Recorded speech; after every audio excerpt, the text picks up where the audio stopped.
Hey, everybody. Welcome, welcome, welcome. As you can see, we've got 4 members here.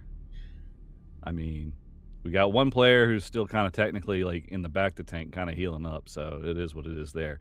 And then we have another player who actually had an acting gig who couldn't find an understudy, so you get what you get. It's okay. It's okay. And now my hair's all fucked up. There it is. Anyway, welcome, welcome, welcome to Power Daddies, Guardians of the Grid. I am your Gridmaster. Beaker, Chuck, all the fun stuff. Call me whatever you want. I've heard worse, probably. Evil Larry. I'm gonna start crying. Not yet. Save it. Save it for later. Save it later. Okay. Anyway, no. Anyway, welcome everyone tonight. I'm going to run through the usual spiel of all of our sponsors. As you saw, that we are still trying to promote our friends over at Gallery, their backer kit. They have a wonderful TTRPG coming out. They are in the last week of their campaign. Yes, that's the word. It ends on July 4th. It is a campaign that is very much an exploration of discovering who you are and what your happiness is and trying to keep that for yourself. Written by a member of the LGBTQ plus community, and art is also hand drawn by other members of that community. So kind of in celebration of Pride Month and everything that goes along with it. You know, it's a wonderful, wonderful TTRPG that I would recommend you all check out. If you got a chance, James interviewed the author last Monday, Emily Fraser. Go check that out. That was a special report, so you can learn a little bit more of what Gallery is and what they have to offer. In the meantime, that's a big spiel. And that was all top of the noggin. Anyway, we got sponsors, other sponsors. You like the music, you like the sounds we use here on Dress to Quest, on Tavern Talks, anywhere else that we play games. Go check out Monument Studios for their Fantasy Plus app. Use the code MISFIT and you get 30% off your purchase, or 3 months free. That is Monument Studios, their Fantasy Plus. It's great, great, great, great. You want Math Rocks? Go check out our friends at CanadianDice.ca because they're Canadian. You know, got to make that distinction here. Use the code MISFIT15 and you get 15% off your purchase. Essentially, that's big, shipping costs right there. You want some shirts that have the Beaker Builds logo and the Tabletop Misfits logo? Go check out our friend over at DungeonGrandmaster.com. I don't have a discount code for you there. Sorry. Just go check them out. It's cool shirts. Our big sponsor, Last Hope Printing. So LastHopeMiniatures.com. Go over there, find miniatures. You find paint. You actually find some paint. They have some brushes. I think they've got some new speed paints that are out. Use the code MISFIT and you'll get 40% off your purchase. It's a big deal. Big deal. Another thing, if you want to play anything that is made by Renegade Games, including Power Rangers TTRPG, Transformers RPG, the G.I. Joe, My Little Pony, or A World of Darkness, go use this affiliate link in the chat, and any purchase made using that link goes back to the Misfits. We get a little bit portion of it, and it's just a big thank you, big help us out behind the scenes. Woo! I think that's all the sponsors. Wait, I forgot. If you haven't noticed, we have a fundraiser for the Trevor Project. I'm sorry, it's a lot. I'm remembering things. For Pride Month, we have our we're donating funds that we get donated here to the Trevor Project. We tried to have a 24-hour live stream over the weekend, or like yesterday. Yeah. But unfortunately, Alex's computer crashed because it got too hot over there. I know it's a lot. Anyway, we've raised almost $700 to go towards the Trevor Project this month. So, our goal is 1,000. So if we can kind of just bring it there, bring it to the tippy top, let's try and do it. Now, we can actually get to the fun. Quickly. We're going to start with our Pink Daddy. Go ahead, just introduce who you are. Just remind the audience who you are. Meow. That's all I can say. Um, Hi. My name is Michelle, and I will be playing the Pink Ranger, aka Artemis, aka Battle Cat. Daddy. Daddy, yes. Yes. Um, but on the interwebs, you probably know me more as Nerd Mom herself. But yeah, Popcorn it over.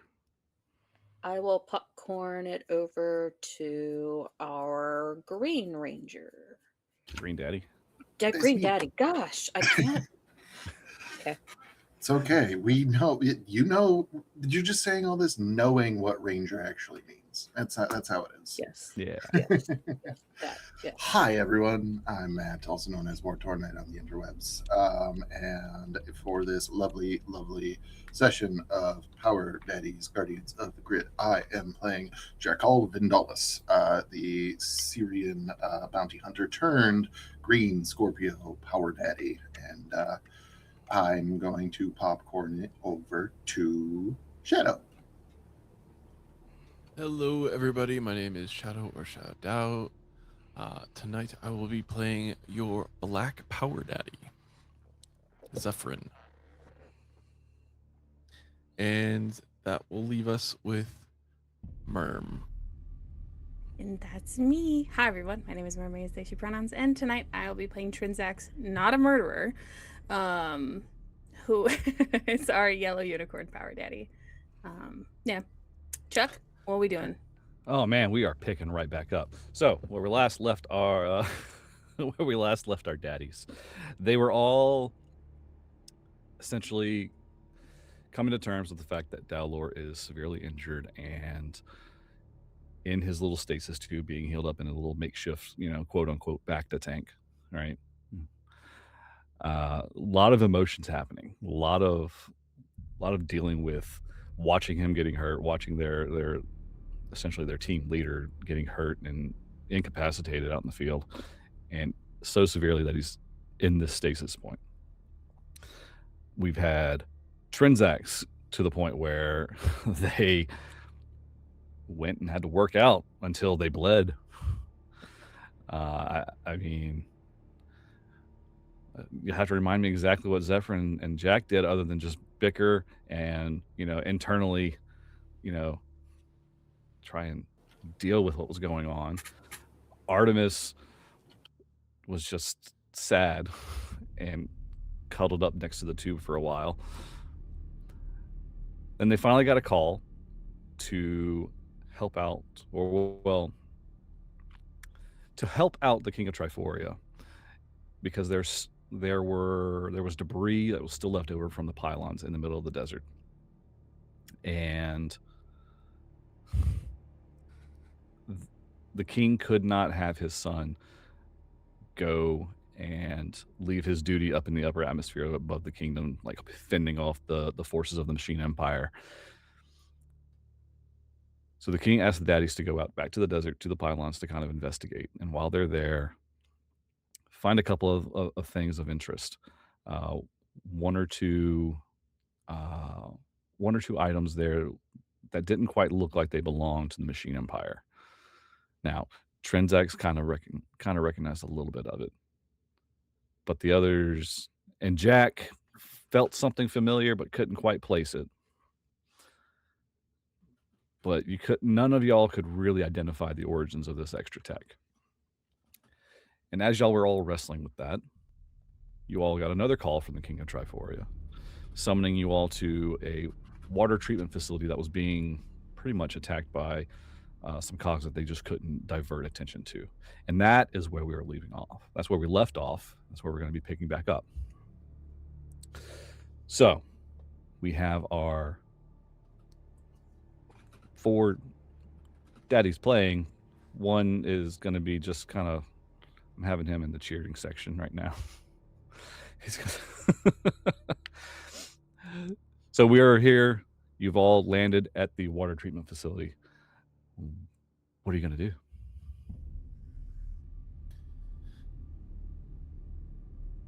What are we looking at? Well, you've all landed. It is essentially, think of it like you've seen a water treatment plant, right? It's an office building. There's are various pumps and generators around, while there are pools of water that are just being constantly churned and cleaned and cycled to cleanse any kind of bacteria and whatnot. So it's very much a simple yet complicated layout of infrastructure. Okay. When we teleport in, Mhm. We didn't get any information really about what was going on. We're just told that there was an issue going on at the treatment plant, right? Correct. It wasn't. He didn't sound like it was a huge ordeal, but it was something that needed attention. So I would like all of you all to roll me an alertness, perception if you got it. Syrian physiology help. Did we morph? Anybody I don't remember? believe you did. It's morphin time. We morphed. I mean, you don't have to yet. Now, remember, it's escalation. You haven't done anything yet. No one's. You don't know what's going on. Now, as far as your Syrian physiology, it's what? It's hearing and smell and sight. Anything that a dog would better be able to detect than a human. Okay, you're listening for things. So yes, Sure. Listening and looking. Yay! Maybe Top smelling. shifter, cool. Yeah. Great. That'll be a grand total of 7. 7. Yeah. Man, 21. 17. what'd Artemis get? You're muted.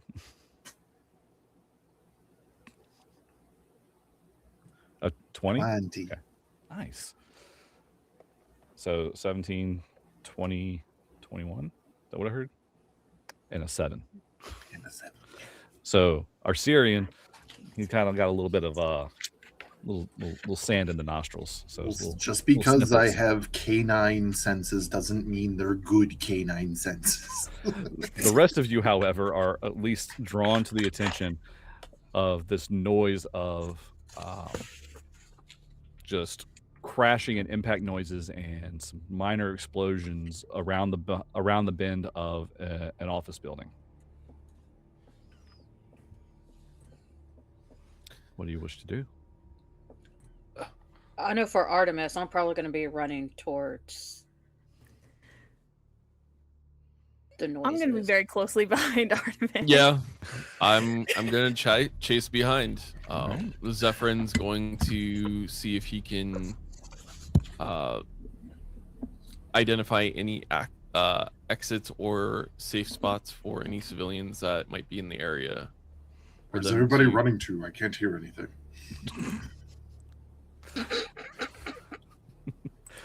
All right, so you're all running around the building.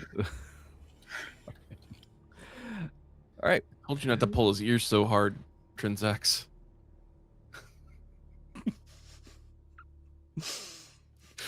Damn. Well, that's a different conversation. Anyway, anywho, so you all go around the bend, around behind the building, and you all see 5 cogs just wailing away at the infrastructure of a generator, some electrical junction boxes, trying to interrupt the actual processing plant. They haven't seen you yet. What do you wish to do?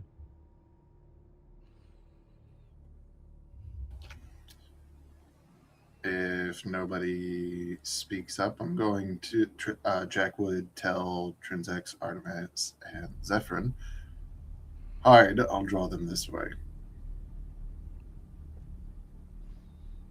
Okay, Okay. go with that plan. All right. So what are you doing then? I'm going to situate myself so that I have a clear shot at any cogs that come in to range to confront Jack. Okay. What are Trinzax and Artemis doing to set up this? I think I'm just gonna be right behind Jack, so I can strike right away. Okay. I guess Artemis? behind me is hiding still. I'm a big guy.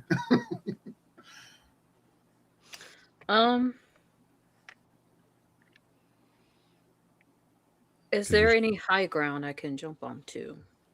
Yeah, I mean, you've got the building itself is multiple stories. So think of like the first level, you've got a ledge for the roof. You can kind of jump up. That's about 8 to 10 feet high.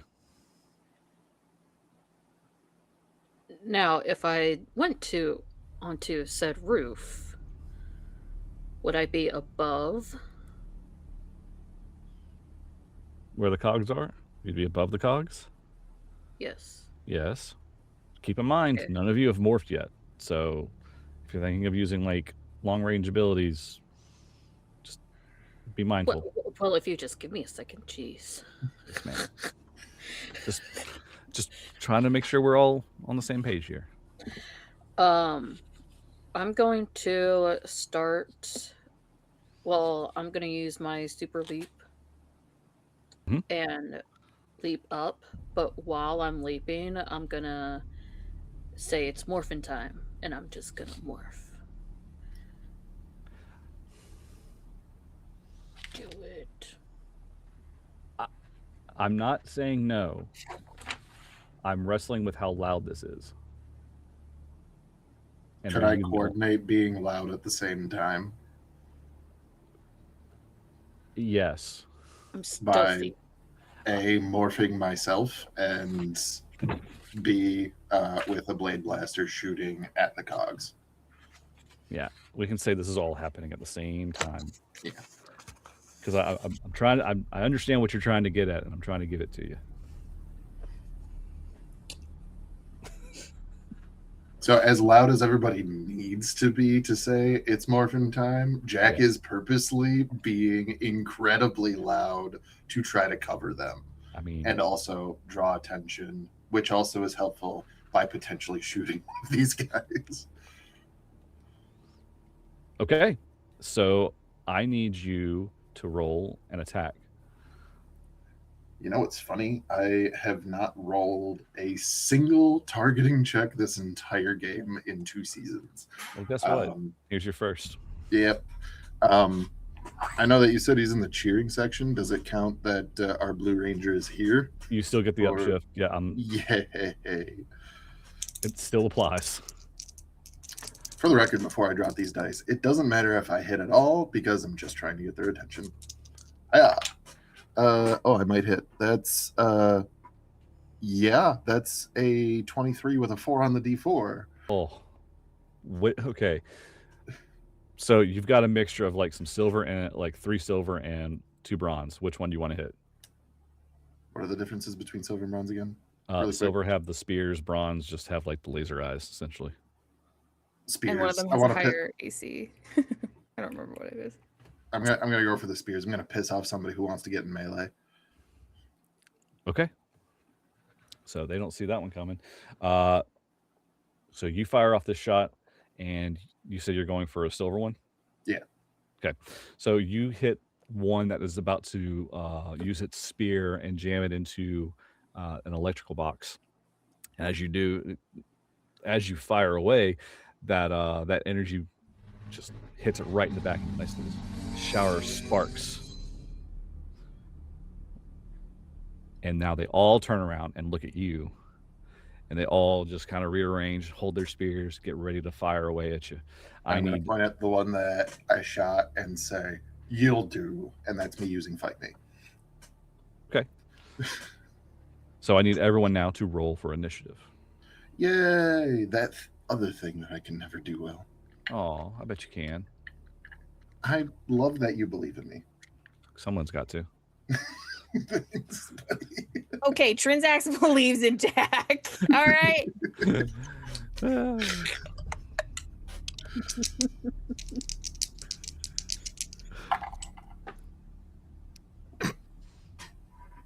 Okay, anyone get above a 20? I got 24. That was a crit on the 20 and on the D4. Wow. Hey. I'm rolling big tonight. So then does that mean that Zephron goes first? Because I also got a 24. You have faster speed, I guarantee you. Yeah, who's got the higher Okay, speed? never mind then. Yeah. I'm trying. Hold on. I think you got a D4, don't you? Who, me? Oh no, you got some buffs now. I know, that's what I'm trying to find. All I have is the page number. Oh. So I'm trying. Do you remember what it was? What was the Instinctual initiative. Yeah, that's what it was.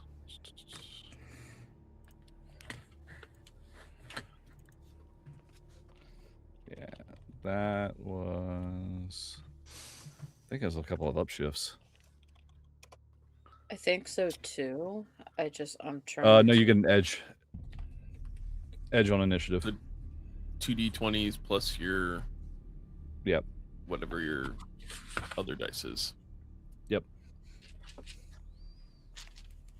I think you got a D4. Yeah, I do. Yeah. I just got to get another. D20. Anyway, so we've got 24. What did Matt get, or what did our Jack get? Told you not to believe in me. That's a 9. I mean, I should really meme the shit out of this build and take follow me eventually, just be for the lulz. Everybody follow me after everyone else.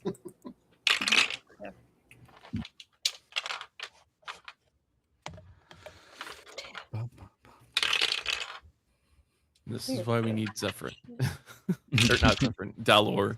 That's what you need, Dal'Or, yeah. Yeah. Right. why, Wow. so one of you cannot use it?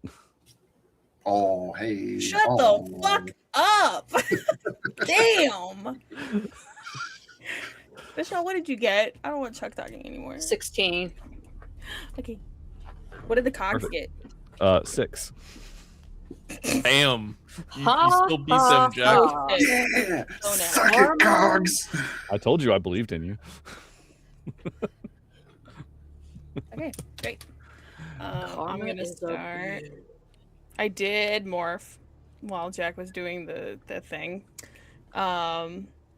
So I get an edge on this first attack. Yay! For very legitimate reasons. And then I'm gonna do I'm gonna move fucking words. I'm going to use a personal power to infuse the morphing grid power of electricity on my first attack, or my first attack. So I get 3 upshifts Mm. to that. No, so that's you a D12.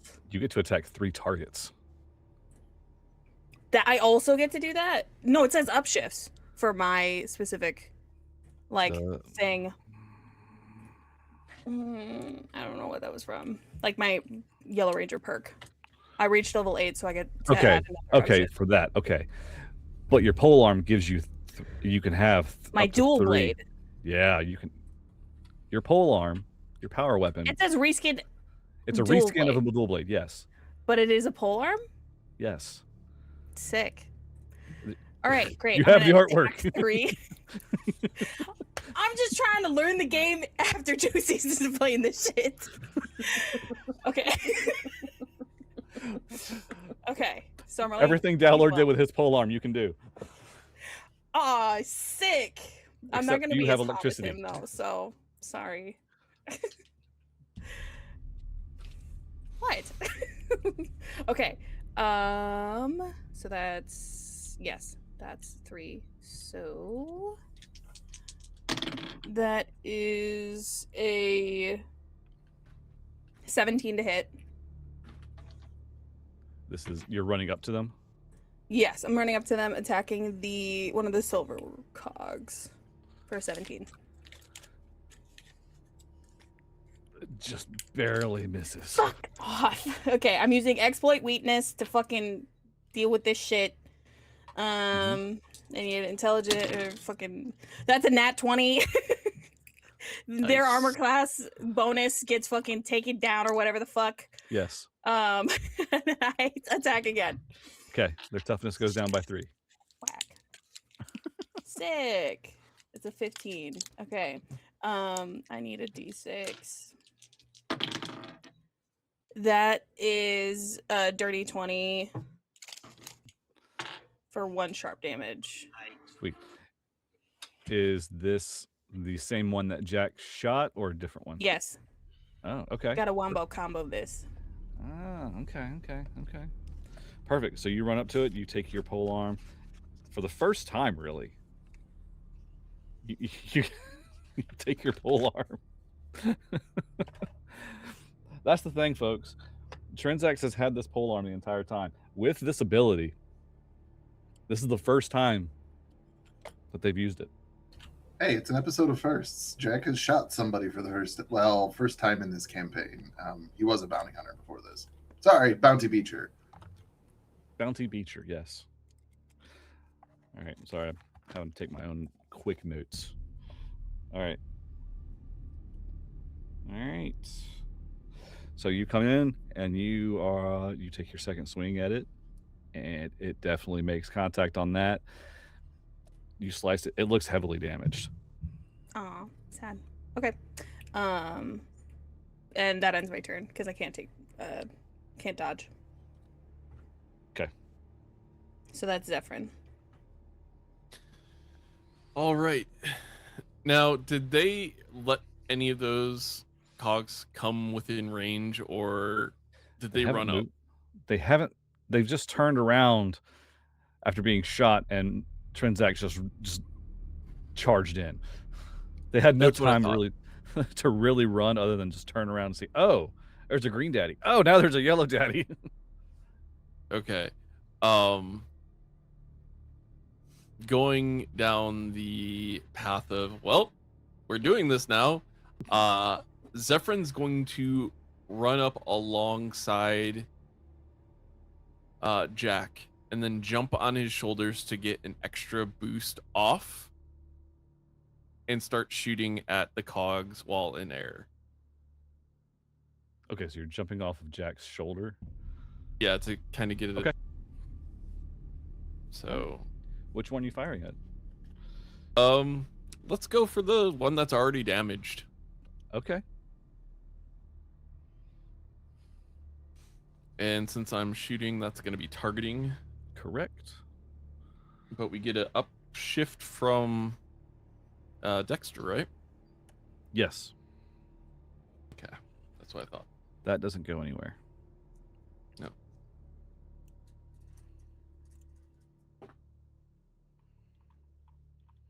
Does an 18 hit?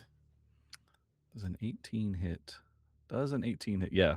Yeah, an 18 hits. So you jump off of Jack's shoulder into the air and take out your blaster and fire away, and using that same opening that was made by Trinzax's slice with her pole arm right inside the gearwork, and just a nice explosion as the silver cog explodes. You have taken one down now.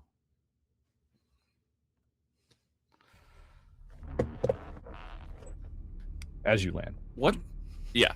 What's and of course, you know, I do the whole Power Rangers, like drop to one knee, arm up in the air, like Of course. Why the wouldn't you? whole bit. How are the cogs reacting to the presence of the 3 Rangers that they see? The 3 daddies? I mean, they Oh, look. yep, Daddies. Yes, sorry. Roll me an alertness. Okay. This is my way of saying pause. Let me think. That's a 9. They're they're robots. You can't tell. Okay. There- That was Yeah, another yeah. another 4 on the D4, by the way, if we're keeping With a track. 9? I was just With a 9, yeah, they go. Huh, huh. they're just doing the robot over and over again. Yeah, yeah. You have another attack or no? Oh, I do have another attack. Mhm. I'm going to then run up alongside Trinzax. Okay. And swing. So taking my swing, my power weapon appears in my hand, and I swing at one of the bronze, or no, the other silver cog, because it's got a actual physical weapon. Okay. So you're gonna. Okay. Yep. And Do anything that's special going with it? if I hit, I'm going to use the acid damage. Okay. If you hit, So I would like if you to I declare whether or not you're going to use it. yes, if I hit, I'm going Oh no, to use it. no! You need to declare this beforehand. This is not a Yeah. if-then statement. Okay, then yes, I'm going to use it. You're spending all that right. personal power, buddy. Yep. Brawn for that one, right? Might or Or is finesse, it I believe. finesse? Might or finesse. Okay. Yeah. Then either way, See, I wrote these notes forever ago. I know. Me too. It's finesse or might, finesse so or- I can yep. choose either. Yep. Whichever one's better for you. All right, that is a 17. That will hit. Okay. So you are slicing into this, and this is one of the silver cogs remaining. So you slice Yes. into it, and as you do a little bit of extra damage with that acid tip. You kind of see it kind of burn away at the protective mesh on the outside. Okay, awesome. Yeah. So I was pretty confident they were going to try and use toughness to block. I mean, yeah. All right. Robots aren't known for their agility. No. Now it's Artemis. Come on, Bobcat. Yes.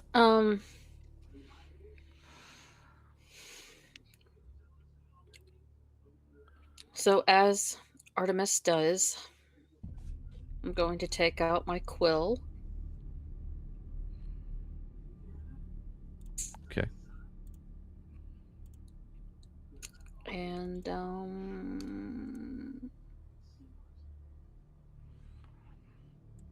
Which abilities are you using? I know you're going to fire away at it. yes, I know. Hold on. Okay.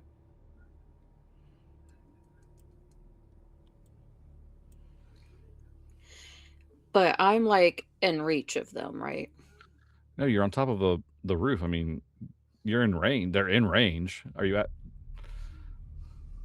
If you're looking for the sharpshooter, you're too far away for sharpshooter. Well,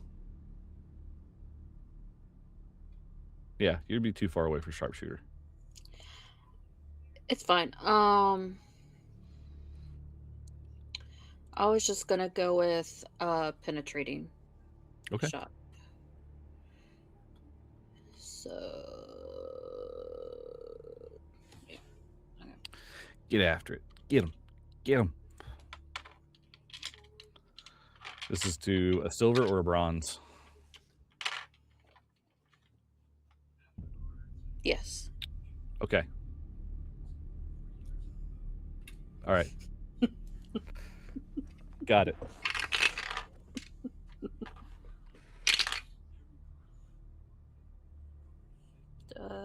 Uh, 18. So the one that was, sliced by Zephron, you decide to follow up with on your quill. And that opening he made on the chest, that quill finds it perfectly and just slices right into it. And it explodes, crumbles to the ground. A heap of mechatronics. Big word, fun word.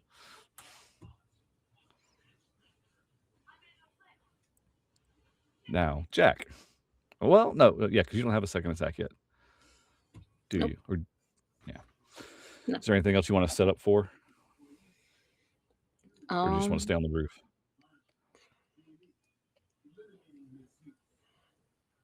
is anybody hurt? No. No. Then yes, I will just have my quill out, just ready to. Perfect. Jack, my boy. It's me. I'm the boy. So silver. So One silver and the 2 status? bronze left. 1 silver and 2 bronze left. I think that from this position, since the silvers are kind of getting ganged up on by my teammates, it's time to make sure that they are protected. So I'm going to take a pot shot from the same position at one of the bronze. Okay. Just actually the one that's furthest away from me, because why not? So long as it's still in range. Yeah. Oh, yeah. Yeah. Alrighty. I have to move something. There we go. Hi. Yeah. Alrighty, that's going to be a 18 to hit. Oh, yeah. Yay. Cool. Oh, yeah. That's just with the regular Blade Blaster in the blaster form. So it's just the 1 energy damage. But that's not the point. The point is to protect our team. So I will be also preemptively using one of my... it's not called bonus actions in this game. Free action. That one for dodgy to make it harder for me to hit, and then the one that I hit, I will actually no one that I did not hit, I will use fight me. Okay. So I pissed off one that might still get to shoot at me, and then this one that I'm using fight me on will have a downshift to attack anybody who's not me. Yeah. You have a second attack? I do. I forgot about that. It's so weird to do this because I usually solo strike. So we're going to try that again. You still have a second. I usually, it's just that I usually solo strike and then I don't get the second. Oh my gosh, I'm sorry. It's the other cat. That is a natural 20 for a 23. Hell yeah. So this is the same one that you fired at? The same one that I hit, yeah. Perfect. For the 2 damage total. Perfect. So you fire away, you see the bronze one, and you just fire away 2 pot shots, and you just look at the other one, and you just kind of waggle your fingers like, come on. Mm-hmm. And it's really weird because, like, yes, I'm shooting with the Blade Blaster, but because of the nature of my power weapon, it's just in my offhand sitting there menacingly because I can't put it away. Like a Grim Reaper. Yeah, a green Grim Reaper. A green Reaper. Oh, there you go. And I guess that will be Jack. That's all the things that I have. Okay. Now it's Cog's turn. So we have a silver cog that remains, that is essentially faced between Zephron and Trinzax. And it will, let's see, it's going to attack Zephron just because it can. And it is going to use its spear. I do have 7 story points. It's going to use its spear for a total of 14 to hit against Zephron. No. Okay. So it tries. It really puts in an effort, but it seems like you're a little too nimble, and the spear just kind of goes a little bit too wide on you. Let's see. The bronze. Let's see. This one. The one that was shot is going to fire away at Jack because, you kind of pissed it off. Mission accomplished, right? So he's going to fire away.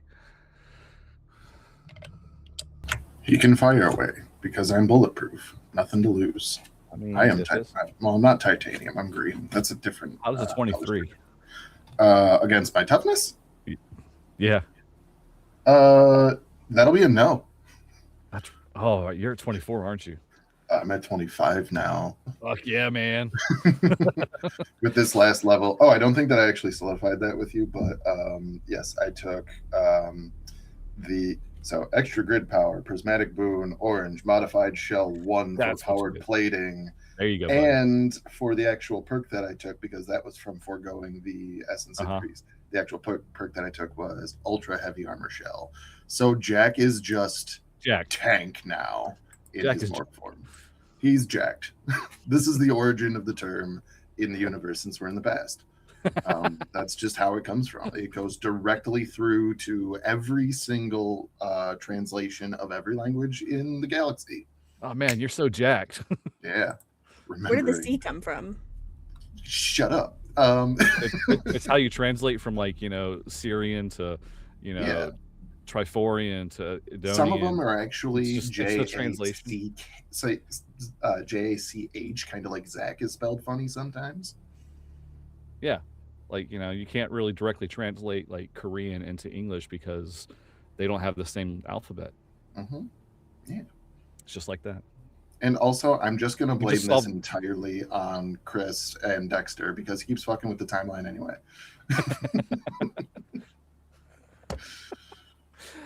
Okay. So you tank. I'm assuming you're going to tank that hit just as a show. Not even moving. Very Judge Dredd getting shot and just no reaction. Yep. The other one that you have summoned to fire away at you, he does a 13. So he's so he's kind of jittery and just the eye beams just kind of go off to the left a little bit. Come on, stop trying to hit me and hit me. That's a movie reference. Top of the order now. You've got. Yeah, that's me. And I'm pissed off because people are firing at Jack. And I don't like that. No. So I'm going to infuse the morphing grid again for this first attack. So I'm going to roll a d12. Please. I went after, there's a silver left, right? There is one silver left, yes. Great. I know that's not the one that fired, but that's a 17. That will hit. So that's wait. Oh yeah, because it does attack 3, but the other 2 don't get hit. Sad. You can use that again. It says only the first one. Oh well, if you're using your pole arm. That's what it says. It's only for the first attack. That's what it says. Anyways, so that's 1 sharp and 1 electrical damage for that. Does it go down? No. Okay. And then I'm going to use another personal power to. But you can use. What I'm saying is you can use that against 3 targets. It can be the same. I'm going. Okay, I'm going to attack 3 times instead. I'm a little more upsetty and just want to swing as many times as possible. I'm trying to help you out. I'm going to use a story point because that's a nat 1. Use it. Hold on. Holding. That's 21 against that silver one. Okay, that one. All right, you take that one out. Explodes. Nice. Yep.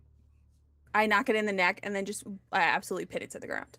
And then I turn around and go after one of the bronze boys. Dogs. That's a 10. That doesn't hit. Is that? No, that's even worse. It's a 4. It doesn't hit. Oh, no. And then I'm going to use a free action to defend. Okay, perfect. All right, that means Zephron. You got 2 bronze cogs left. One it looks real rough, and the other one's untouched. Okay. In position as far as It's like, easy enough could for you to I? walk over there. Okay. Yeah.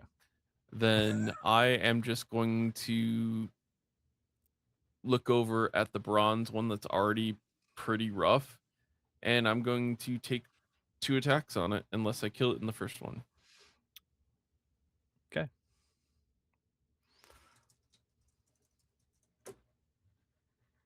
We're re-rolling that. Are you? Another story point. Yeah. You spent Yep. another one. I got double ones on that, so Oh, sweet. Yeah. So which one are you rolling? I'm re-rolling the d20. There you go. Okay, that's a little bit better. 16. To hit the bronze? No. Damn. Okay. So second attack.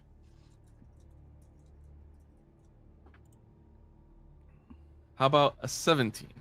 No. The Not on the hell is wrong bronze. with this thing? Okay. Then I'm going to use a free action and go dodgy. Okay. Artemis, And that'll be it. it is now your turn. And you are muted. I know why. Excuse me, sir. Sir? No, it's because of Mista. Sir. I know what Respectfully, sir. Yep. Sir. yes, ma'am. Sir. Sir. Okay. Yeah, that's right. Mm-hmm. Yeah.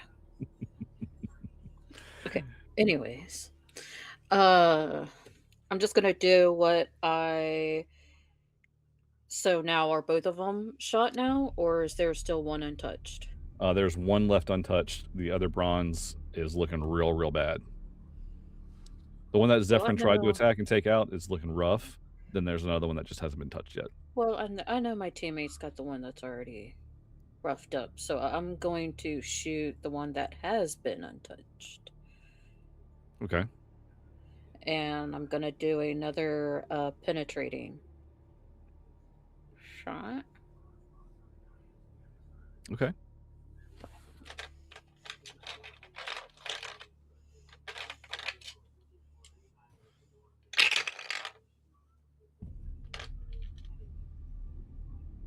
Ooh.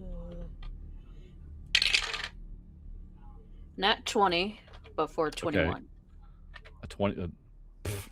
This is the one that is untouched. Yes. Yep. So Zephron, what you see happen as you try and like hit this one that's already damaged, the one that's next to it that hasn't been touched, you just all of a sudden see this quill just fire right past your head and hit it right in the torso. And I'm just gonna say I'm sorry. I didn't mean to. Oh no! It's No. just it's perfection. I mean, I get it, but I just. Not your fault. Apparently, I'm just not swinging very well. You're doing great. Okay. I guess that means Jack, you're up. Time to get jacked. Oh boy. Two cogs left. Yep. First attack at the one who looks hurt more, if that's a thing that I'm allowed to do. You're gonna do what to it? I'm going to shoost it with my blade blaster. Okay, do it. That appears to be working pretty okay today. Hiya. Can't read. Kind of helps to play games like these kids. That's 15. A 15? Yeah. You end up shooting it dead in the chest, and it drops. Cool. Nice. Sparks fly as it just crumbles again. And the one in front of Zephron is out. Is there rules about so I have 2 attacks. Is there rules about me, like, am I able to close the distance and do the last attack with my scythe? Go for it.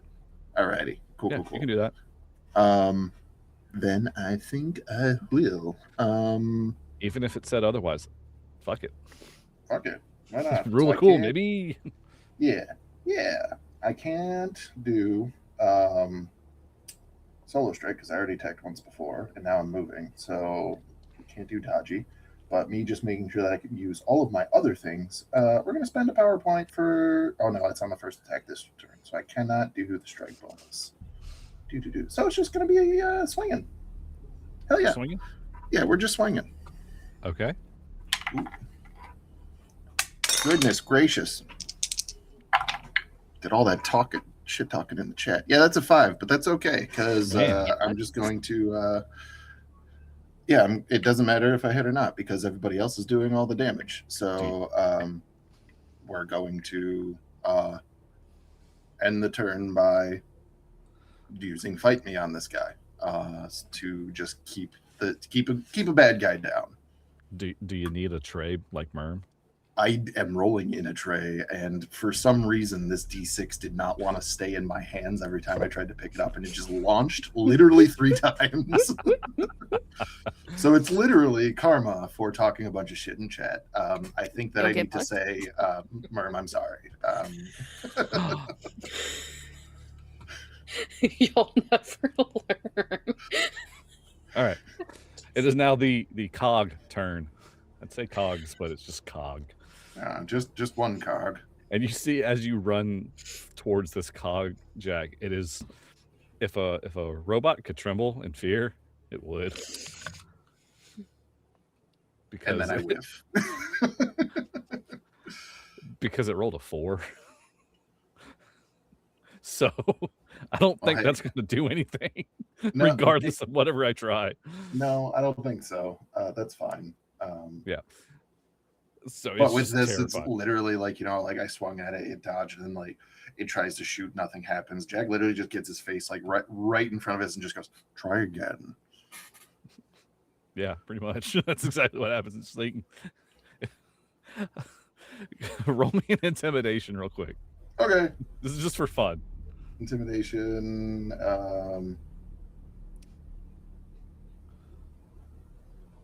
Is that a skill? It is under social. Social. Am I blind? No. I see animal handling. Strength. Oh, it is strength. You're right. It's strength. I'm sorry. I thought it was under social. It's strength. It is. It's right next to conditioning. That's why you can make it. You can make it a social, but it's under strength. Gotcha. I was okay. Getting it backwards because I have a character that does that anyway. Gotcha. Hiya. That'll be 17 plus. I only got a D2 for this because of Savant. +1 for an 18. Oh yeah.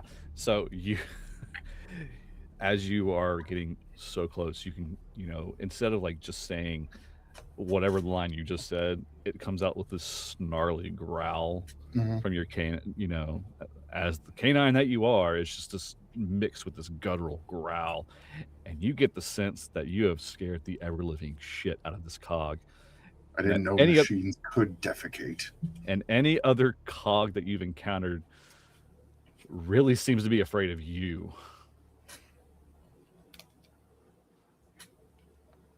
Like, beyond the fact that I am just intimidating right now, this is a thing.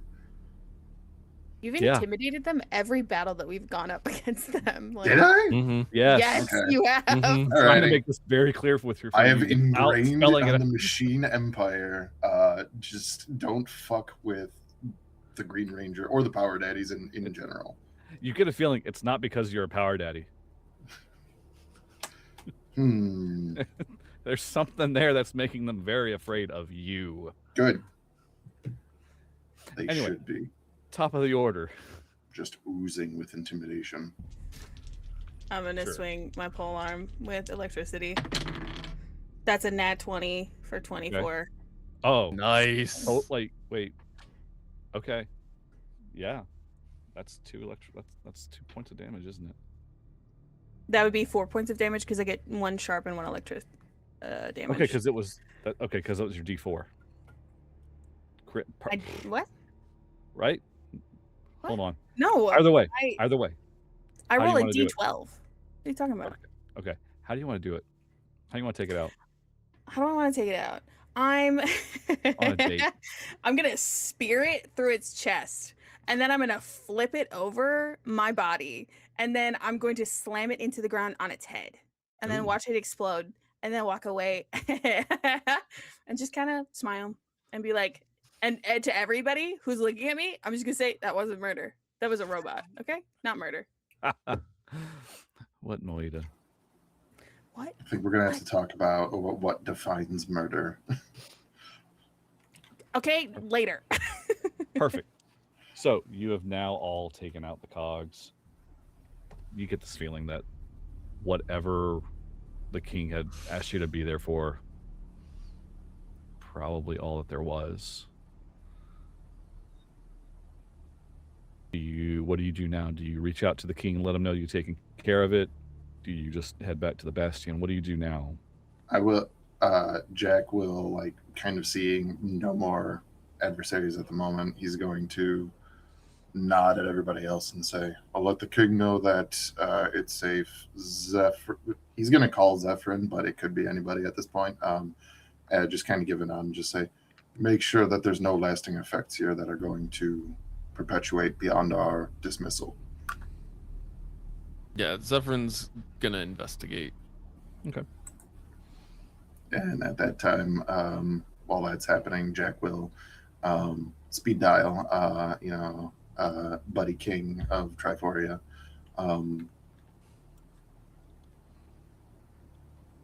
Or just leave a message, either way, whatever it is. So you're going to use your comms and you're going to reach out to the king of Triforia. Yes. Okay. He picks up on the comms. Yes. This is... Which one? You're the green? This is... Was it... Correct. You may call me Jack. Jack. We have routed the incursion at the water treatment facility. Oh. Thank you. What exactly were they doing? We're investigating currently to make sure that there is no lasting effects. And our Black Power Daddy also needs a dice tray. This one bounced out of my hand. See? It's because Merm has had no issues tonight. That's why. Yeah, I've had 0 issues. Very okay. Well, that's very good to hear.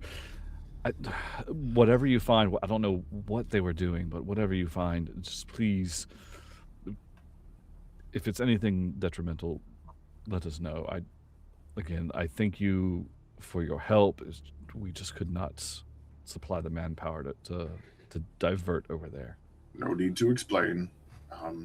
Continue directing your forces as need fit. Any other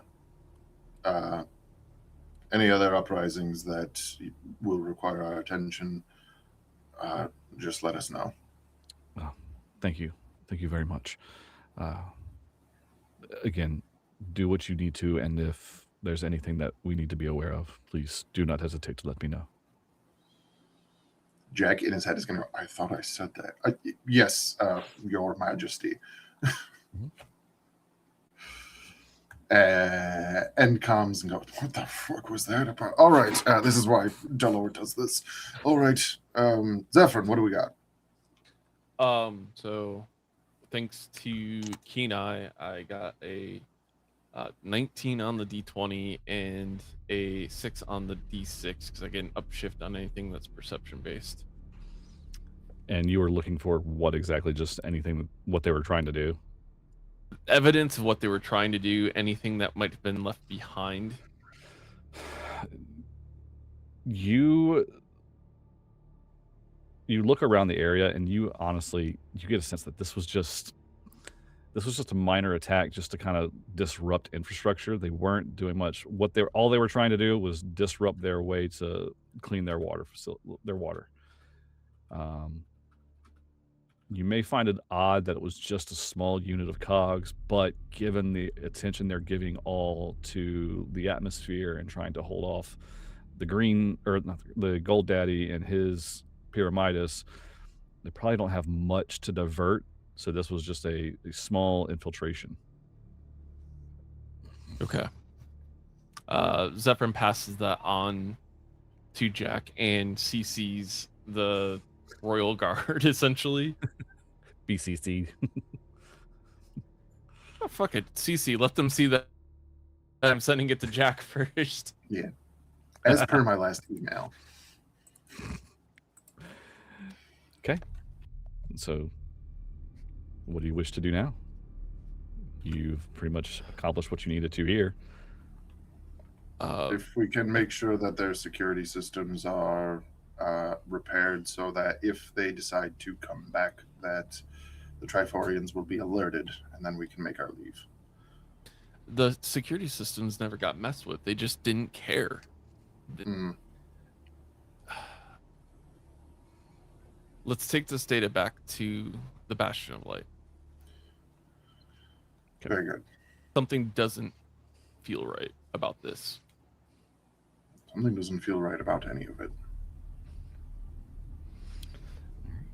So, you all decide to teleport back to the Bastion. You all make it back to the main room, and you realize it's kind of business as normal right now. Zordon is done doing a little quick check, just kind of checking on status of things on the main screen. Daddies. It seems that was rather uneventful. Did you find anything in the pillars, in the pylons? Some unidentified technology that I can't figure out where it came from, which is annoying. Interesting. We'll have to, we'll definitely have to study that then. Very well. It seems at the moment we have a moment of respite. So I suggest if you have a little bit more downtime to kind of relax for the moment, do some research. I'll be meditating in my chamber in the meantime. Jack will do a cursory check-in with the team, making sure that everybody is okay after the fight. Which it seems like we did pretty good, so I'm not particularly worried about anybody. It's not like a in-depth conversation or anything, more so like giving everybody a once over, like kind of like, hey, you're good. And everybody says, okay, then he kind of backs off. This is a moment of respite. He doesn't want to cram his temporary leadership down anybody's throat at the moment. So, Okay. Well, Zephron is going to go back to his research that he was doing before we got called away.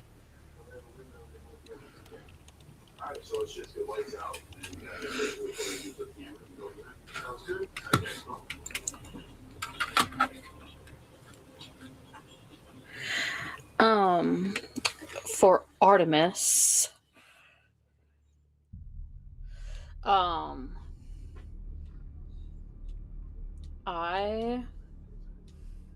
Artemis is going to, after she sees everyone kind of doing okay and they're doing their own thing, she is going to go outside and just stare at the stars for a little bit. okay. Seeing that, I think Trinzax just kind of like does like a knowing hand like grab to Jack, and follows.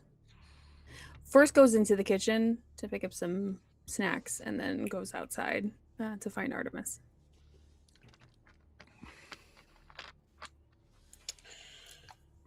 It's a pretty night out here.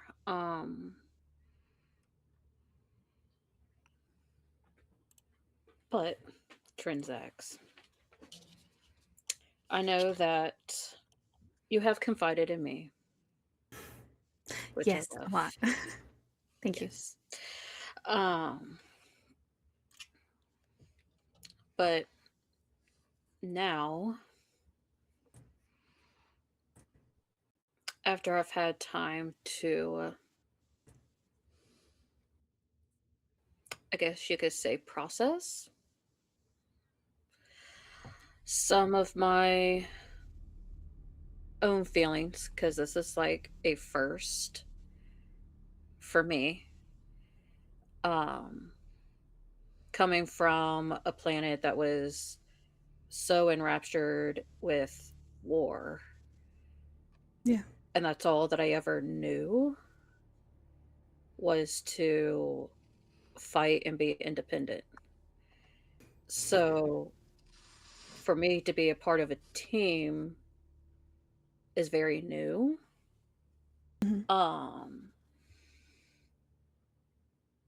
But as I'm watching you all like mesh and meld together, like, I don't know, it could just be me because I've always been independent, but it's like I've never had that sense of belonging anywhere to the point where I feel like I shouldn't be here. Like I shouldn't be in this group. And again, it's probably just because I've been so alone for all this time. So it could just be just that. But now that I've actually kind of had a little bit of downtime to really like process of what's been happening, what's been going on, whatever was going on with on my planet, like I don't know, it's a weird feeling. Like I feel like I don't belong here, but at the same time, like I want to be here. So Yeah. it's like very confusing. Yeah. Yeah. Yeah. No, that is hard. Um I think I was in your boat not that long ago. I think it was when Dal'Or kind of went down initially. And I feel like you feel very similarly than I do, of just kind of wanting to honestly protect the men of this team. Yes. Yes. Because it seems like that's what us women like to do. So, Yeah. um but yeah, um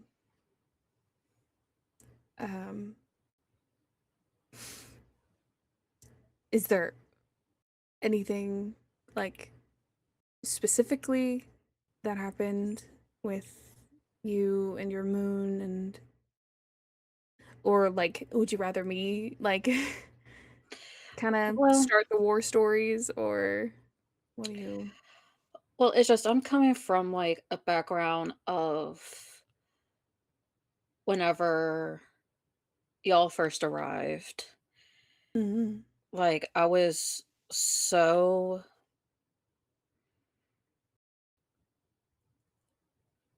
involved with the war. Yeah. Um and it's always it's always been instilled in me to not really like take care of myself or be in a position where I'm surrounded by people that care. in the sense of I always made sure that everyone was taken care of before myself, that everyone else was protected more than myself, even though I was not protected. Like, it Mhm. just I was the protector.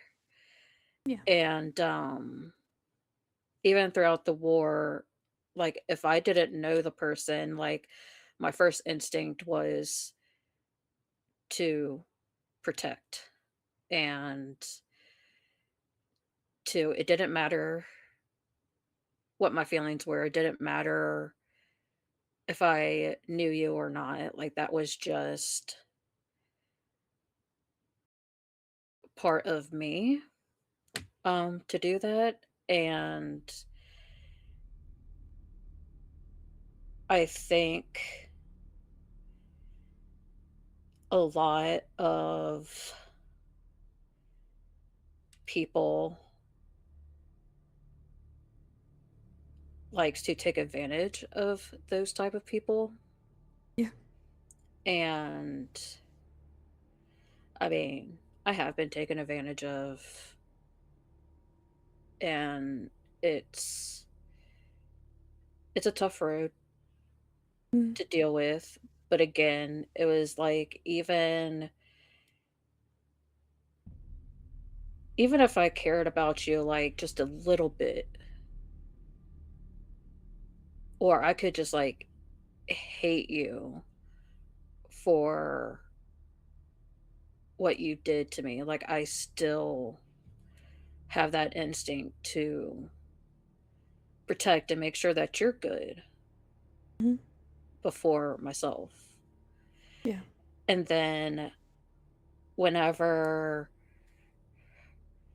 I came with y'all and we started this team, it's like I found this these individuals that I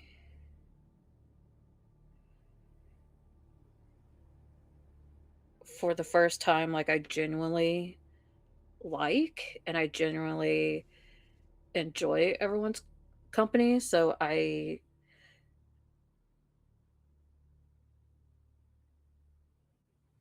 but it's kind of like imposter syndrome almost because like I feel like I feel like that I need to be on edge all the time because I want to Mhm. protect everybody. And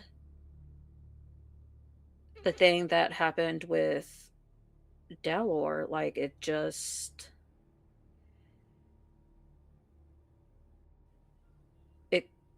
it just made me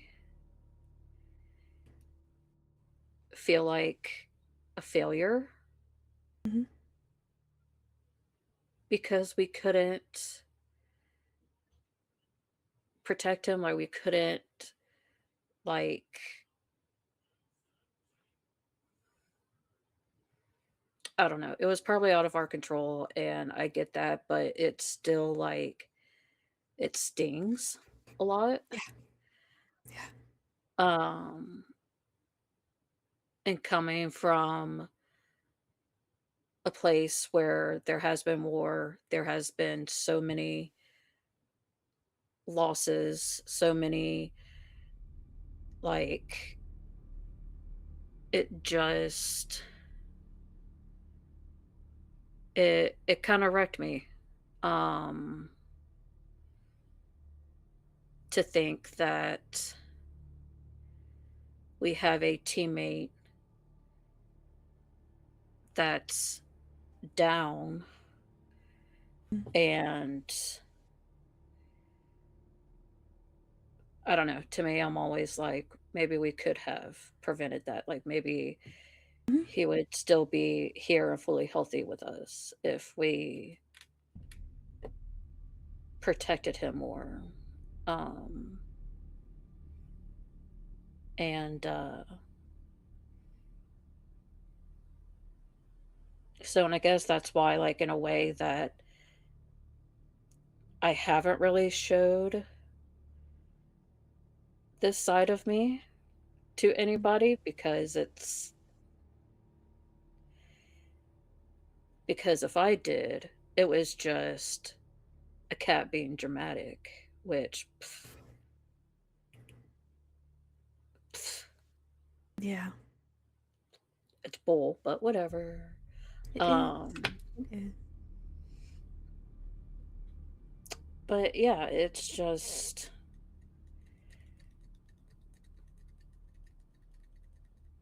like, I don't know. I feel like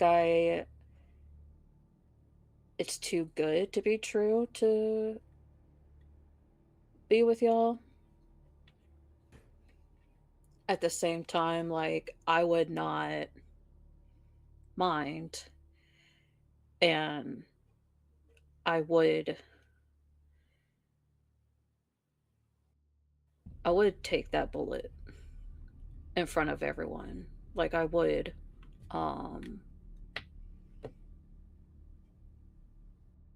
If it meant for y'all to be safe, then I would be the one to lay my life Mhm. for y'all.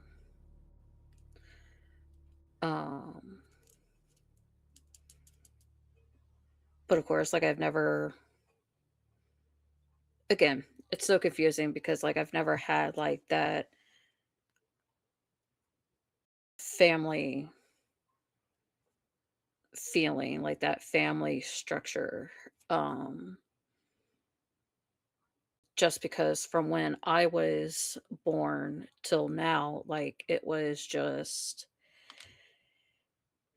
you have to be strong, you had to be agile, you had to be, um, like, you had to make sure that you were battle ready at a moment's notice.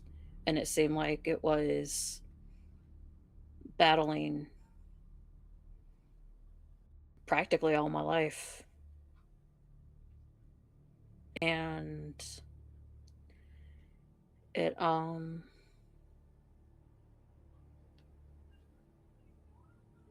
it really sucks.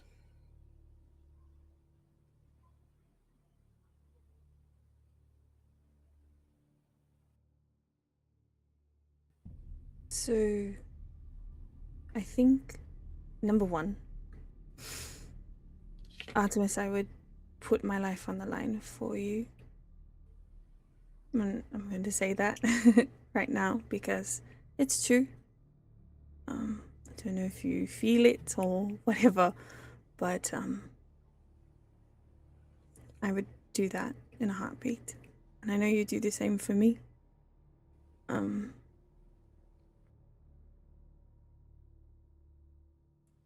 I know every single daddy here adores you and wants you to feel at home and wants you to, like right now, actually relax and exist as Artemis, not sharpening your claws or prepping for the next battle or whenever the Machine Empire decides to do on Triforia next. We want you to be as much of a civilian as you are, Daddy. We want you to rest and dream and exist and do something you haven't done, it sounds like, your entire life, which is to love. Love all of us. Love yourself enough to take your first step, which is right now, of asking for help and talking. Yeah. Again, this is all like new because I've never had anyone. I've never really had, like, let alone like a team, but just let alone like even one. Like, I just didn't have anyone for such a long time. Like, I've always just been alone. And if I wasn't alone, then it was just someone that I had to protect. And so, yeah, like I've never really had that time to really process these thoughts and feelings. Um, because like if I did, then it would have made me feel like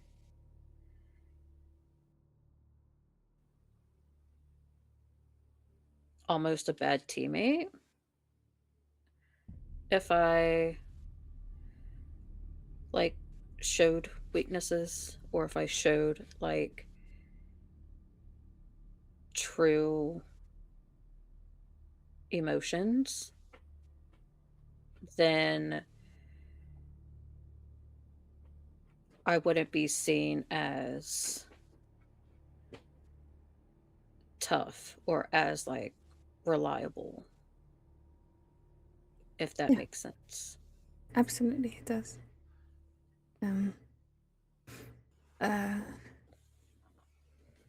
My past is not one that I'm proud of, or it's not.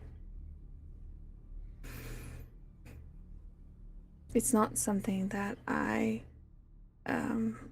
asked for, or I never wanted it to be like that.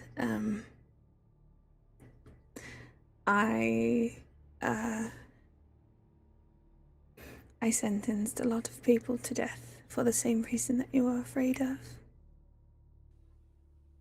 I was not a general or commander or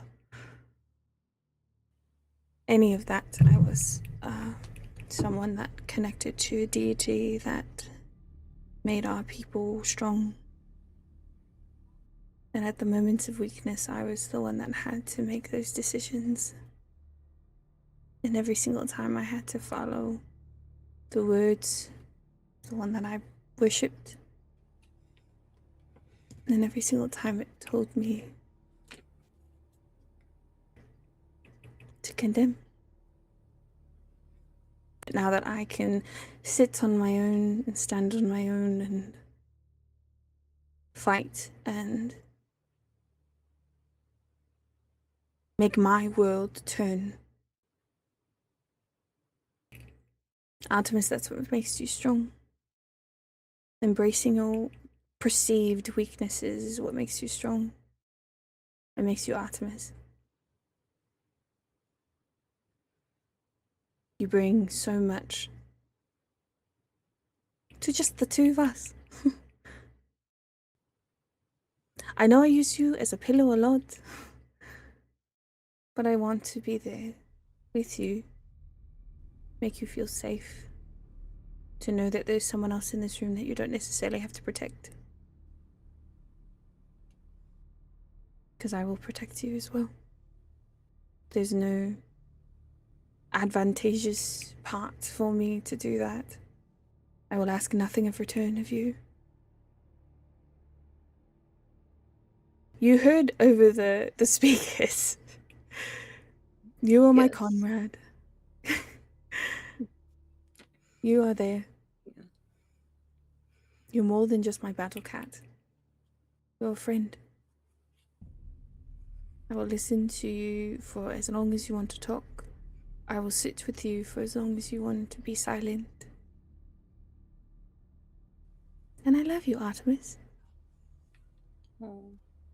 I heard that you can say that in multiple contexts. It's not just like the person you want to kiss all the time, but also like people that you really like to be around and things.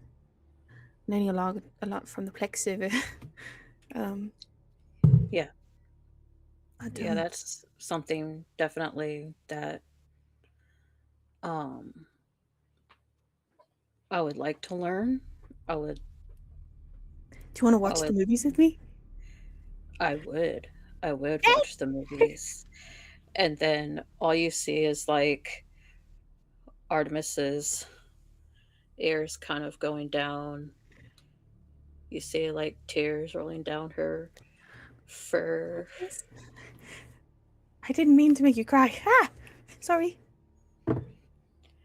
No, it's fine. It's just finally having someone that has like that mutual respect and mutual like I get you. I care about you. It's like I've never had that. So it's overwhelming. Yeah. Sorry that you didn't feel like you could, because I talked to you for a long time. Talked at you a long time. Um, Yeah. I've always felt this way for you, and I'm sorry I didn't tell you sooner, because it's true. No. I mean like it's totally fine. Again, like I for for me, like even while you've been talking to me, like it was more of I was still trying to process of what I was feeling because it's been like so many years of feelings collided and whenever I was actually able to feel and I was actually through you that I learned that maybe I'm not a burden if I speak up. Maybe I'm not just seen as like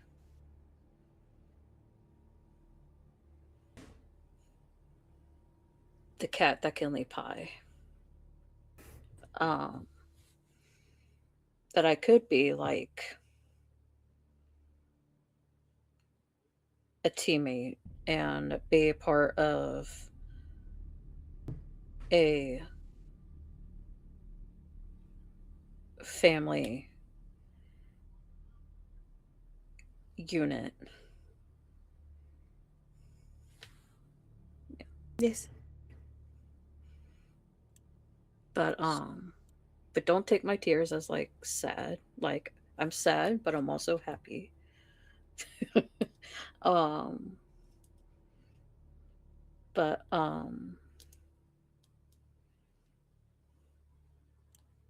but yes, I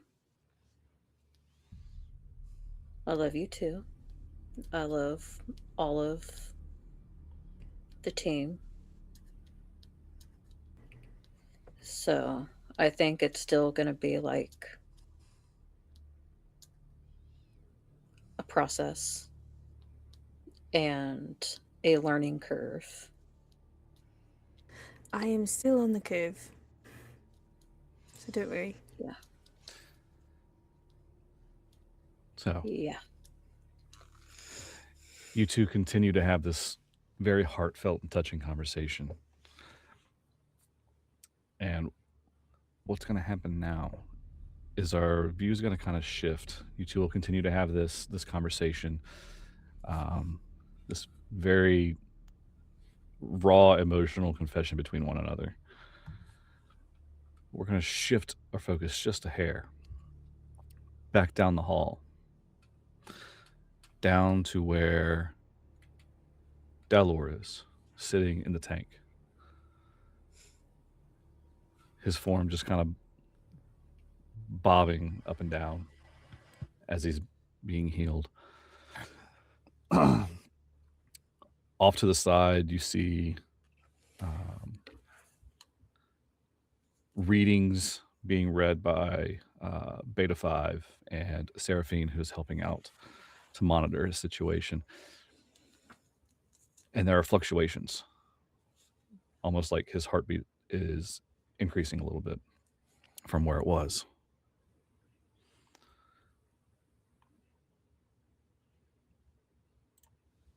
Dal'Or.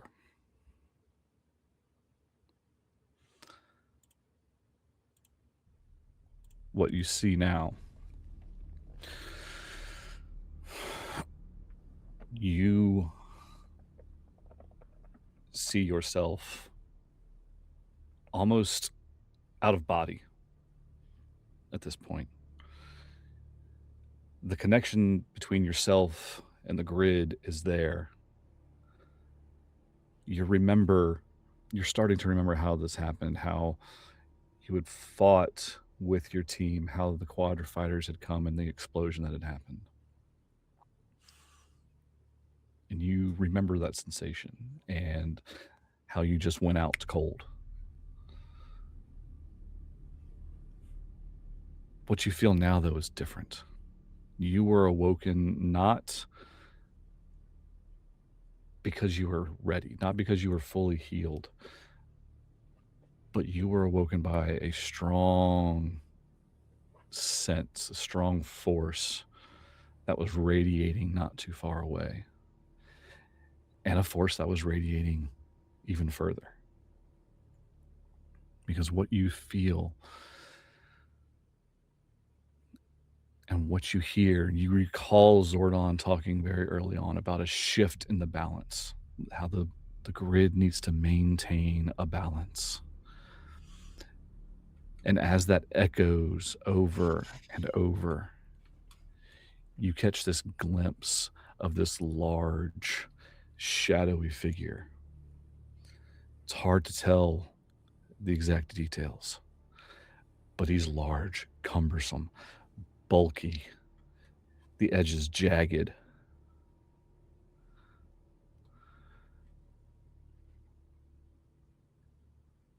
It feels not like the warmth of the grid.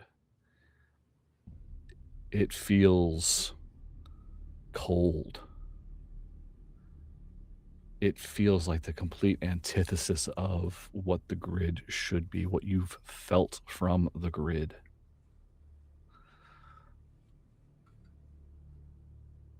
And then you get another faint feeling.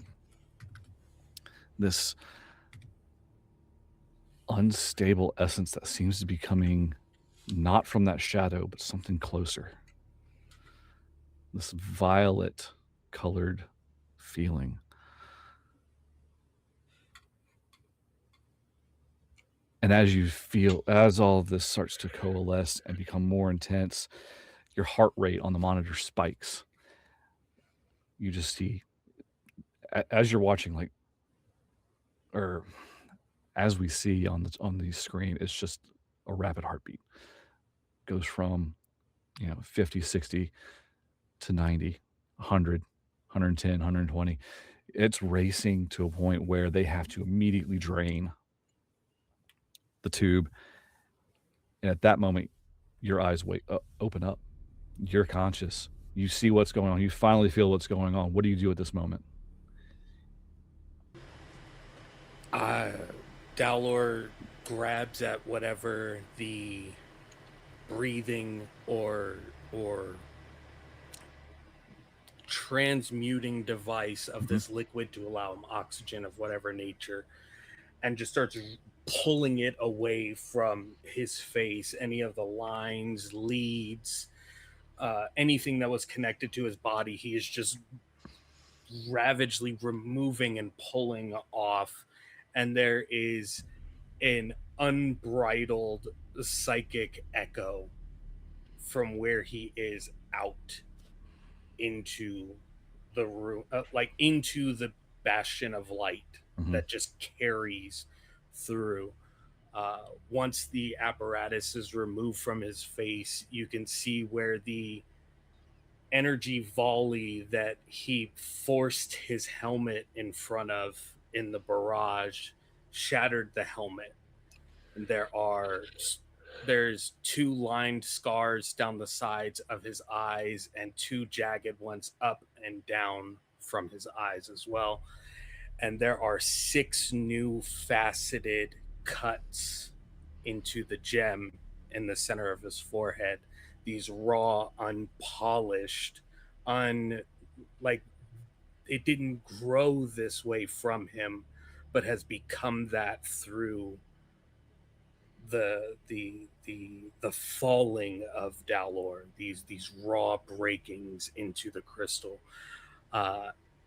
As that wave leaves the room, everyone will hear in their own native language Artemis's name. The last thing he saw before going unconscious was Artemis trying to save him, leaping out of the way and trying to push Dal'Or from being hurt. So everyone hears in Dal'Or's voice, but in Hartunian, in Sardian, in Mercurian, in Sirius, Artemis's name in Dal'Or's voice. Before he's now at the sides of the tank trying to break it. He doesn't know where he is, coming back into his body with all of these leads, and is just trying to break out of this tank. There's no lid, there's clear glass, so he's just punching with strained muscle from being suspended and not interacted with for 48 hours. So it's like wet noodles into sheetrock at this moment, but he is trying. So as he's doing this, everyone, you hear this echo. And not only do you hear the echo in your minds, but you start to hear the alarm. Not necessarily alarm of panic, but just you hear all of the beeps, the noises, the cacophony that's happening in the healing chamber as you all run in and you see Dal'Or just pounding away, like trying to break through the glass, and Seraphine and Beta 5 are trying to quickly and safely make sure everything is being deactivated and trying to open up the glass tube for him to exit. What do you all do? I know for Artemis, once he comes out, I'm still crying. So my fur is definitely wet. But once he steps out, I know Artemis will definitely be running up to him and of course making sure that he's okay, but also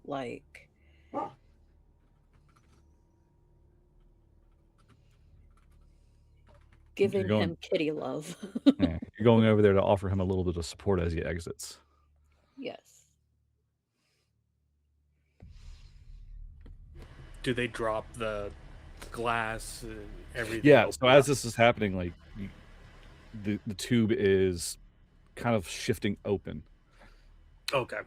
Yeah, so it's opens up from the bottom and hinges at the top. Okay. As it opens up, Dal'Or's whole body is in tremors, and you could, for Zephron and for Jack, you can see the veins in the side of his neck are actively pulsing with his pulse. Everything is in. He's not standing because he's capable of keeping him standing. It is sheer conviction that he is upright in any way, shape, or form. That he is forcing his body to move, even with it saying, hey, you're not ready by any definition.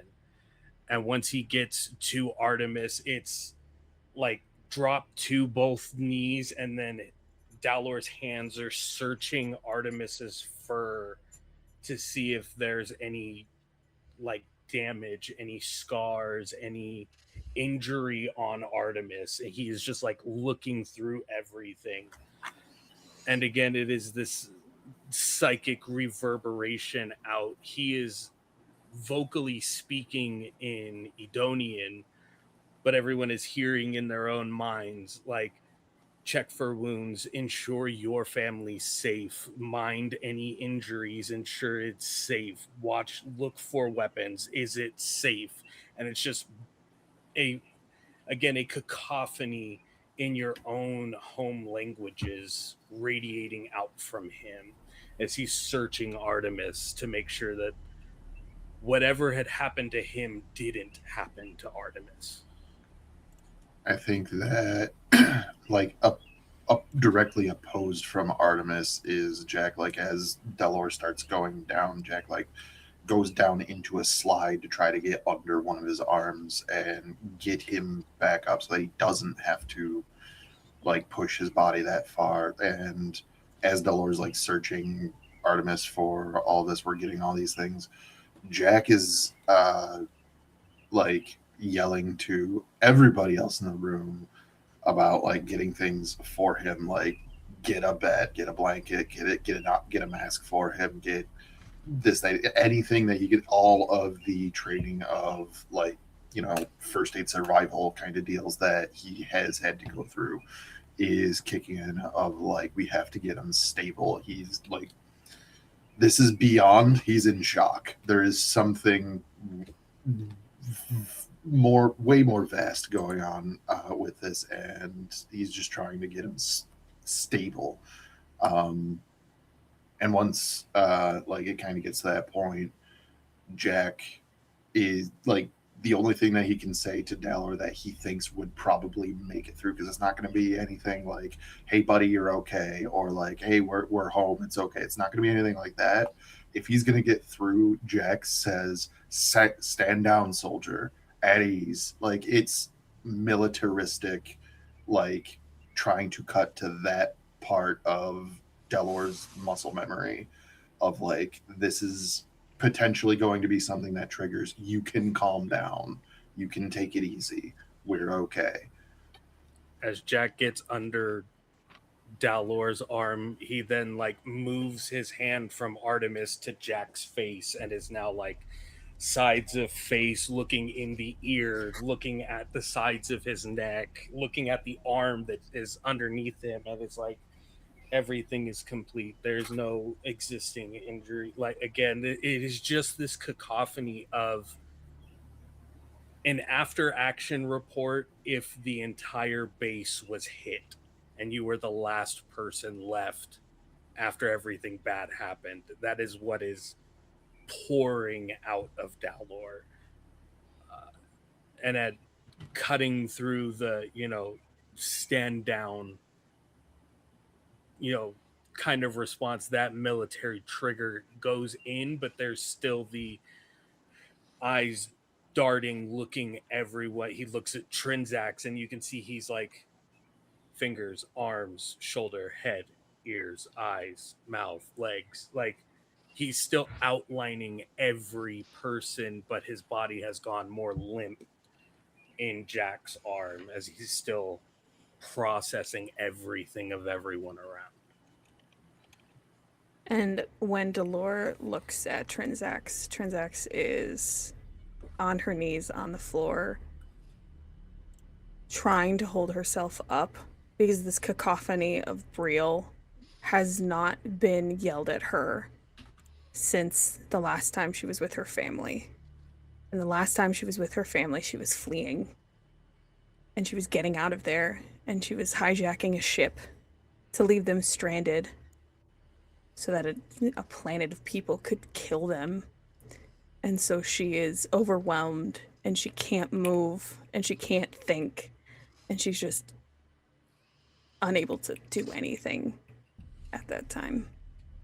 It is still in Dal'Or's voice, though you are hearing it in the Briel. Yes, it doesn't matter. I have not heard Briel since well before being at the Bastion of Light, and I'm being transported back to the chair that I was given with people in front of me asking me if this person is the next to die or if they will live because they are. Are these active thoughts you're having in this moment?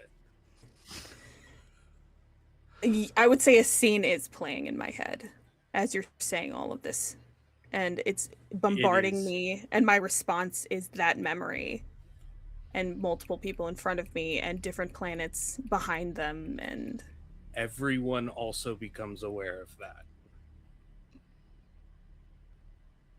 Whatever anyone is thinking towards this cacophony is open to everyone else because of the fresh fractals in his crystal from the explosion.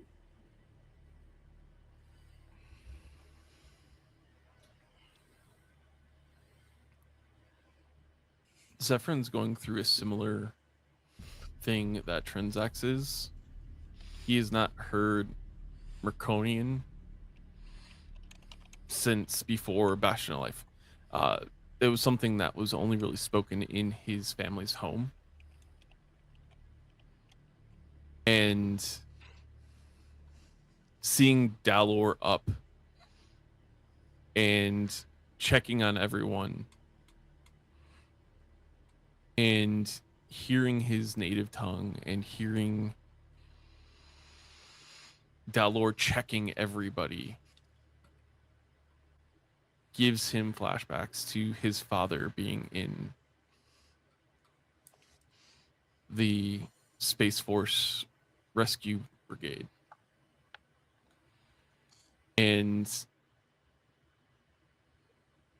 Zephron just starts crying silver tears and runs up and hugs Dal'Or and says, "We're okay because of you." Zephron gets close, and Dal'Or's other hand is like side of the face, grabbing the chin and like turning it, looking and observing everything.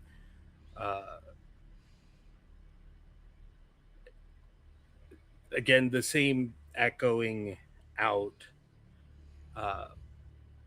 Where is Zordon? And as you mentioned that, you all kind of take a look back, and Zordon is standing in the doorway, watching a mixture of emotions, a mixture of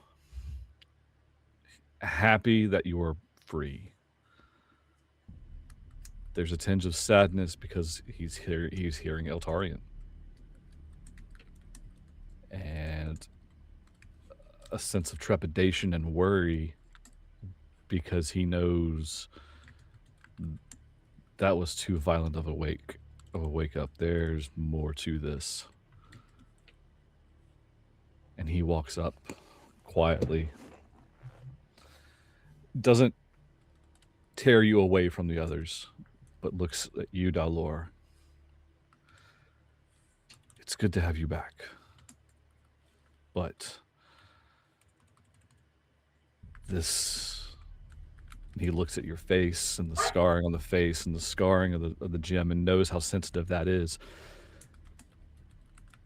You must be careful. Arm free from Jack, and then the other hand onto the side of Zordon's face. The arm from Jack grabs the front of Zordon's cloak, and he pulls Zordon's head to his, pressing the crystal to Zordon's forehead, and shows him what he saw before waking up. Zordon, that contact with the gem, and he pulls back. He pulls back and pulls away, and he.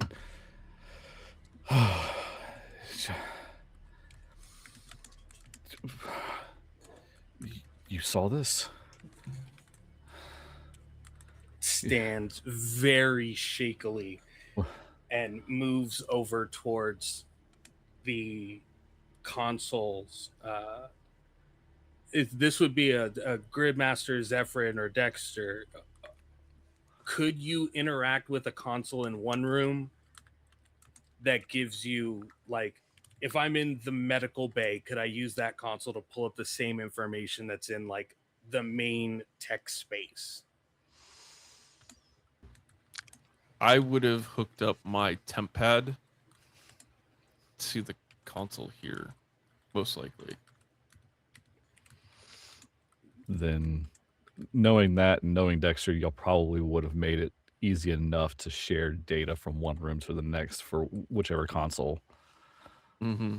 He pulls up like a star map of the cosmos itself and just keeps expanding it and expanding it and expanding it until it gets to its limits, and he keeps trying to make it go further than that until he just like points in an area that, from viewing, this was the edge of eternity that he saw the darkness encroaching from. It's not an actual like location or anything. It is just like it is so far away from us, but it is still so close. And all of the things that he's trying to explain are still in this rapid, fluctuation of spoken Edonian, but everyone's languages in their minds, until he eventually like just collapses down onto the floor, unconscious.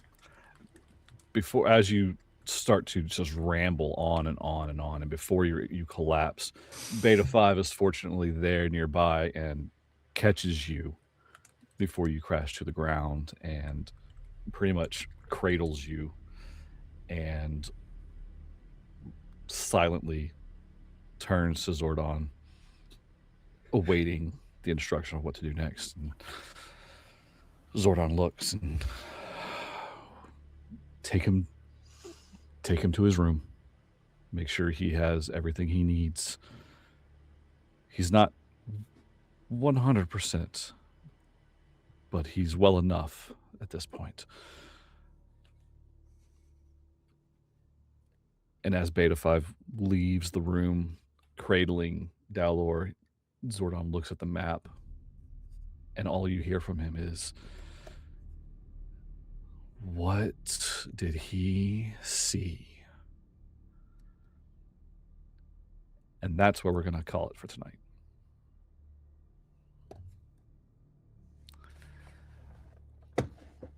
So, thank you all. This has been fun. This is wonderful. We got our Red Daddy back, although he's a little messed up in the head and physically now. Yeah, but he was always like that. Yeah, I think more so now.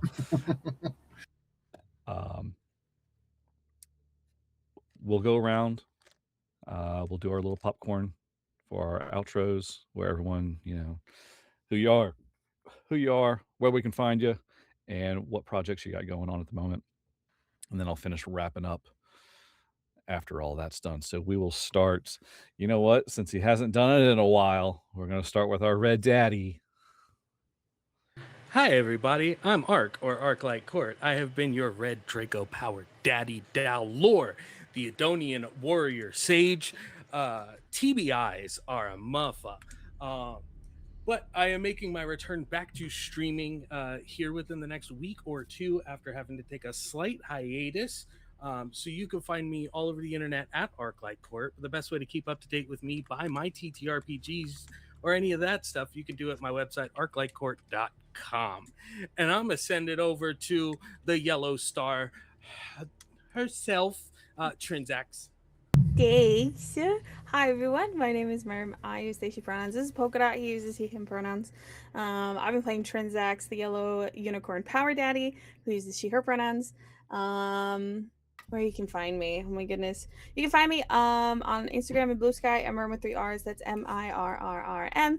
And you can find all the places that I'm going to be, which tomorrow I'm going to be on the Reflect Games channel playing a Dragon Rider Barbarian who just came back from their hiatus because they found out that they're a demigod. And so they met one of their demigod cousins and they walked off into the sunset as bears. You'll have to watch to kind of get all of that. And then on Friday, you can find me on the Nerds with Dice channel, where I'm going to be playing my fiendish, community-based monk, who just wants everyone to be happy, but they're angsty as fuck. So it's kind of a fun time. Something that I'm really excited to announce is there was a grant contest recently through Project Blacklight, and my project got picked up. So we are going to be in pre-production and production for the next 2 months, and that should be coming out between fall and winter of 2026. So it's a fucking fast turnaround, which I'm over the moon excited about, because we are getting like funding for this. So I'm going to be getting paid to make funny haha jokes in horror. So I'm very, very fucking excited about that. Yeah, I think that's all of me right now. I'm gonna pass it over to the Green Daddy. That's me. Hi, I'm Matt. I go by War Tornite out there on the interwebs. I'm a professional GM on Start Playing, War Tornite on there as well. Other than that, I'm a professional actual play performer, predominantly on 2B Diced Adventures. I run a game called The Dimensional Dial of Dr. Diago on there. I am also a player in both Tales of Arden, the Quest for the Ember Paragon, as well as the Star Wars RPG by Fantasy Flight Games, currently doing Force and Destiny. That's on Tuesday nights. I won't be there this Tuesday, but the following Tuesday I will. But other than that, I'm all over the place. Hit me up on the socials if you want to see more of me in all of those places. And I believe I will be popcorning it to our Pink Power Daddy, right? Yes. Yay. And I'm finally not on mute. So, yay. Well, I am Nerd Mom herself, as you all know here on the interwebs, and I play your Pink Phoenix Power Daddy. Am I right? Yeah. Okay. Yes. Okay. But yes, let's see. Since it's summer, I guess I could probably stream stuff. But I work behind the scenes on Misfits. Writing my Sailor Moon RPG.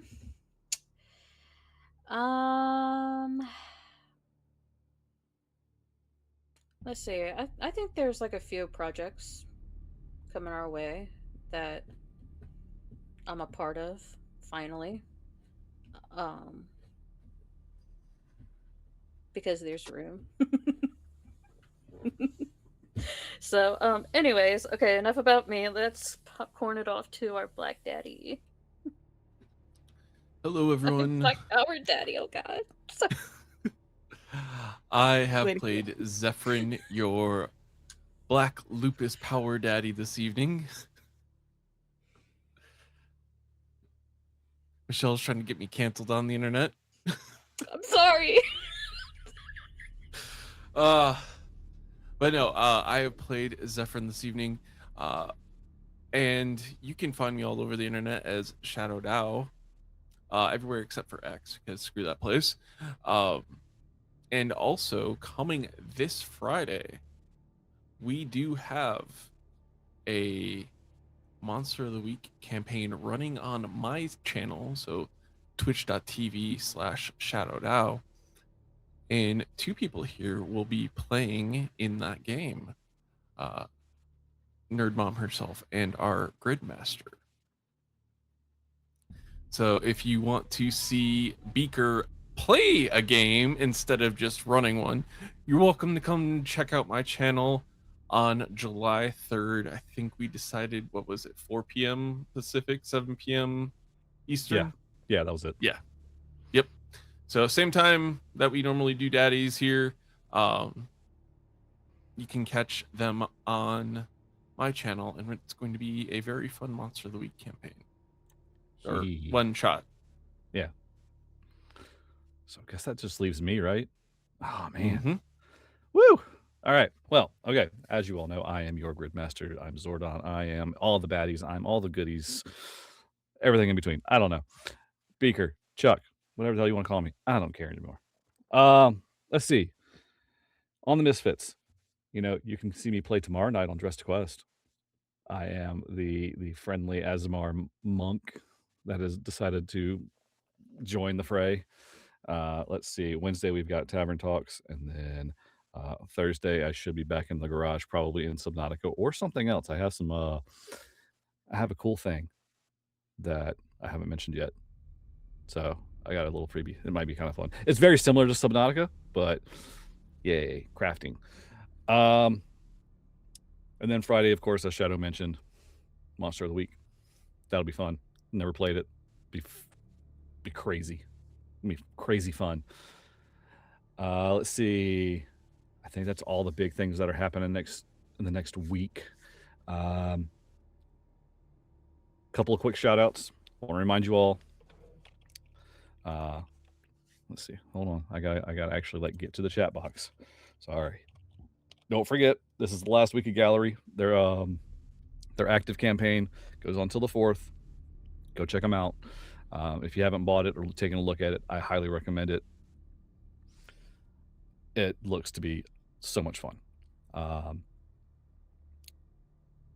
See, shout out all our sponsors. I'm running through my mind's checklist right now, folks, so just bear with me for a second. I've been doing this for how long now, and I still have to do this with myself. Big shout out to our Blue Power Daddy, who's currently doing a play right now. You can follow them on the internet at reluctant_laughs. If you want to see a really cool actor and them promoting all the shows and projects that they're a part of. Thanks, Ark. You do my job better than I do. It's like you've done this much longer than I have. But yeah, no, go check out our friend Chris. He's local into the mine and Nerd Mom's area. Fantastic guy, hilarious. He's in Romeo and Juliet right now. He's not the lead, but he is doing a fantastic job out there right now. It is an outdoor play. Anyway, neither here nor there. I'm going to look for a place to raid. The Daddies will be back in 2 weeks. Okay, same bat time, same bat channel, 2 weeks. Okay, so bear with us. I'm going to go ahead and put us on the outro. But don't go away because I'm going to find us a place to raid. Deal? Deal. Actually, you know what? Get your torches and pitchforks, guys. We're raiding. That's right. And it's very, very fitting because I found one that is a Dead by Daylight TTRPG right now. So hack and slash. And it's from a recent guest, I believe. Yes. Night, everybody. May the power protect you.